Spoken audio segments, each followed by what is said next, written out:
History often masks the Sati ritual as an act of voluntary devotion, framing the widow's choice as a final romantic sacrifice.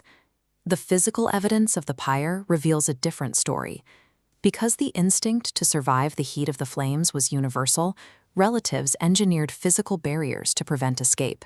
They used heavy ropes to bind the widow directly to the timber of the funeral pyre. For those who managed to break their restraints, men stood ready with long bamboo poles. They used these to physically pin the women back into the center of the fire as they tried to flee. To manage the public perception of the event, organizers coordinated a deliberate acoustic cover-up. They instructed drummers and horn players to drown out the victims' screams the moment the wood was lit. This systematized institution of enforced execution remained a protected social fixture for centuries, surviving through active enforcement rather than cultural consensus. The practice traces back to the Gupta Empire and was documented by scholars like al-Biruni in the 10th century, proving how deeply these roots had taken hold. Even absolute power proved ineffective against it. The Mughal Emperor Akbar personally rode out to intervene in a sati ceremony, yet even he eventually retreated. Akbar recognized that dismantling such a deep-seated dogma would destabilize his political base. He chose to preserve his rule rather than challenge the orthodox elites. By the late 18th century, the British East India Company adopted a similar policy of non-interference.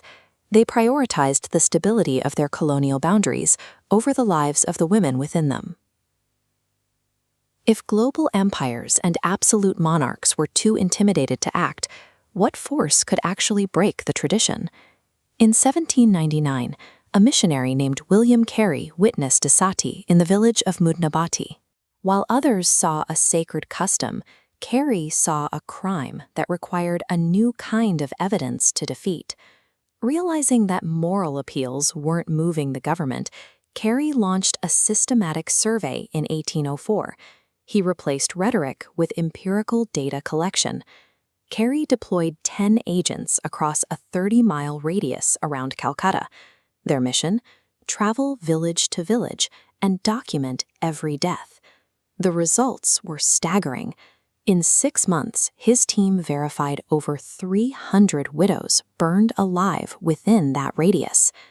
Carey compiled these specific numbers into a formal report and presented the findings directly to the Supreme Council.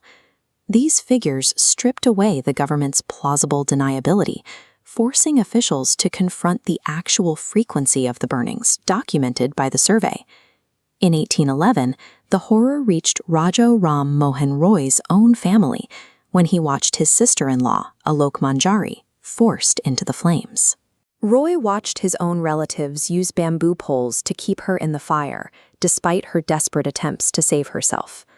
This experience led him to seek a more effective way to fight the practice.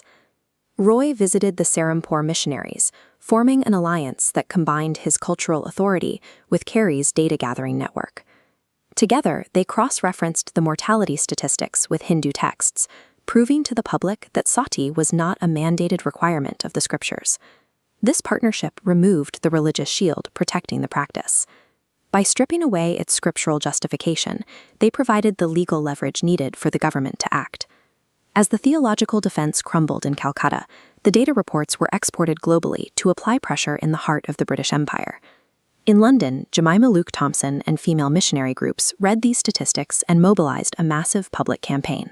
15 different organizations flooded the government with petitions, using the hard data from India to lobby the House of Commons for a total ban. This coordinated pincer movement left the government with no political escape. Local data dismantled the theological defenses in Calcutta, while global lobbying applied pressure directly in London.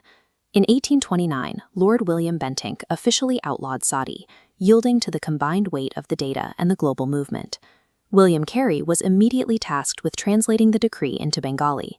He worked through the weekend to publish it, knowing that every hour of delay meant more lives sacrificed. The victory wasn't born from a sudden change in the hearts of rulers. It resulted from investigative work, hard statistical proof, and relentless grassroots pressure. The responsibility to investigate, quantify, and challenge the injustices of the modern world remains with those who refuse to look away.